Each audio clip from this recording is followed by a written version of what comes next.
सभापती महोदय, माननीय मंत्री सरकारचं चूक असेल तर चूक, बरोबर असेल तर बरोबर, अतिशय स्पष्ट आहेत. नागपूरचे आहेत ना, गडकरी साहेबांकडनं तालीम घेतलेली आहे. सरकारच्या विरोधात पण बोलायला कमी नाही करत, अशी त्यांची ख्याती आहे. पण त्या अधिकाऱ्यांवर काय वचक बसणार आहे की नाही? गडकरी साहेब कसे म्हणतात, अधिकाऱ्यांनी ऐकलं ना तो सोलून काढीन. आता किती लोकांना सोलतात ते बघायचं आहे. ते हतबल झालेले दिसत आहेत. माझा साधा प्रश्न असा आहे की ह्या उल्हासनगर आणि वाल्मिकी नदीमध्ये ज्या संस्थेने भराव टाकलाय, भराव काढण्यासाठी तुम्ही नोटीस दिली आहे, त्यांच्यावरती 10 कोटीचा दंड केलेला आहे. अरे तुम्ही त्यांच्यावरती गुन्हे दाखल करताय, 10 कोटीचे दंड करताय, तरी देखील हे लोक तुम्हाला बदत नाही आहेत. 25 तारखेला तिकडे व्हिजिट झाली, नगरसेवकांनी केली, तिकडे ते मी कल्याणकर समितीचे जे प्रमुख आहेत त्यांनी केली, गुन्हा दाखल केलाय. आणि आता उत्तरात काय म्हटलंय? गुन्हा दाखल आहे आणि चौकशी अजून चालू आहे. ही काय बॉम्बलास्टची चौकशी आहे काय? 25 पासून आजपर्यंत चालू आहे. अरे ही चौकशी भर टाकली आहे, कोणी टाकली आहे? गुन्हा दाखल करा, त्याच्यावरती आरोप नक्की करा, चार्जशीट फाईल करून टाका. किती दिवस चालणार ही चौकशी? हे काय चाललंय? आणि तुम्हाला दंड 10 कोटीचा दंड आहे. तो दंडामध्ये त्याने किती पैसे भरलेत? एकही पैसा भरलेला नाही आहे. मग अशा ज्या संस्था तुम्हाला आडव्या उभ्या मारतायत, यांच्या बाबतीत तुमचं धोरण काय? आणि जो गुन्हा दाखल केलाय त्या गुन्ह्याची कारवाई कडक करून या संस्थेकडनं 10 कोटी रुपये तुम्ही किती दिवसात वसूल करा? माननीय सभापती महोदय, बदलापूरच्या या प्रकरणामध्ये महसुली कारवाई झाली आहे. तर महसुली कारवाईमध्ये 10 कोटी दंड झाला आहे. 10,16,17,141. आता आपल्याकडे आतापर्यंत गौण खनिजमध्ये एकच बाब महसुली दंड झाला की गृह खात्याची कारवाई करायची नाही, किंवा गृहाची केली तर महसुली करायची नाही. परवा माननीय मुख्यमंत्र्यांनी आता मंजुरी दिली की कुठल्याही गौण खनिज तुम्हाला आढळलं, म्हणजे ते रेती असो, गिट्टी असो, कुठले असो, पण या गौण खनिजामध्ये दोन्ही कारवाई एवढी करायच्या, गृहाची आणि महसूल. त्याचे आदेश आता अधिवेशनाच्या पूर्वीच, म्हणजे मी आता उद्या निवेदन करणार आहे की महसूलमध्ये दोन्ही कारवाई एकावड्या होतील. म्हणजे जर रेती पकडली तर रेती गुन्हा गृहाकडे दाखल होईल आणि महसूलकडे दाखल होईल.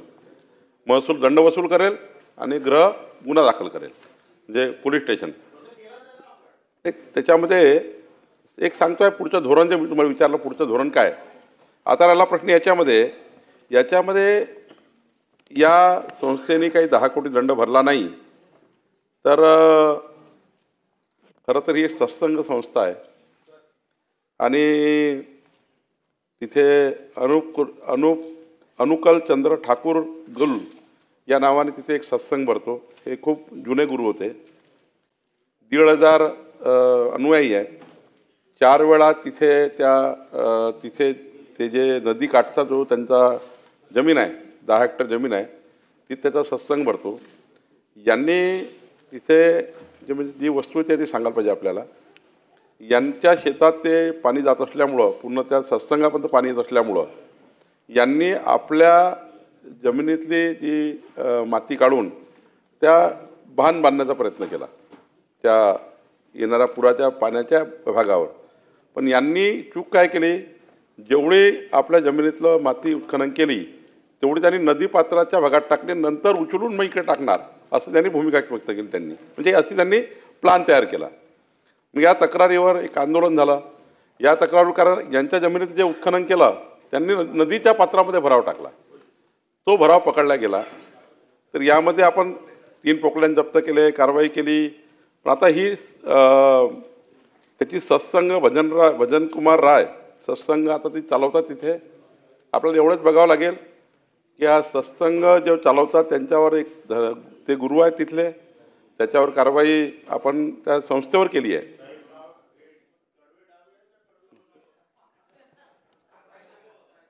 नाही, याच्यामध्ये आता ऑलरेडी पोकलँड अटक हे आपले आणि ते सत्संग आहे चांगल्या पद्धतीचं. फक्त आपण एवढंच करू, आता काही केलं नाही त्यांनी. नदीचा जो भराव पाणी आतमध्ये येत होतं त्या भरावाला भरण्याकरता आपलीच जागा खोदून त्या ठिकाणी माती टाकायची, त्या नदीपात्रात माती टाकली, ती माती उचलून आता इकडे टाकायची आहे, त्यांचा भराव भरायचा आहे. पण त्यांनी कुठलीच परवानगी घेतलेली गोष्ट खरी आहे.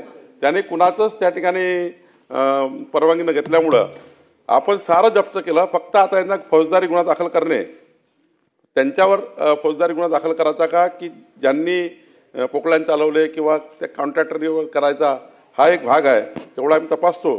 पण 10 कोटी दंड केला आहे, तो वसूल महिन्याभरात करायचा असतो. 1 महिना मुदत कालच संपली आहे. आता पुढची 10 कोटी वसूल करायची कारवाई आम्ही त्या ठिकाणी सुरू केलेली आहे. पण भावना जी होती ती अशी होती, आपल्या सभागृहाला माहीत असली पाहिजे.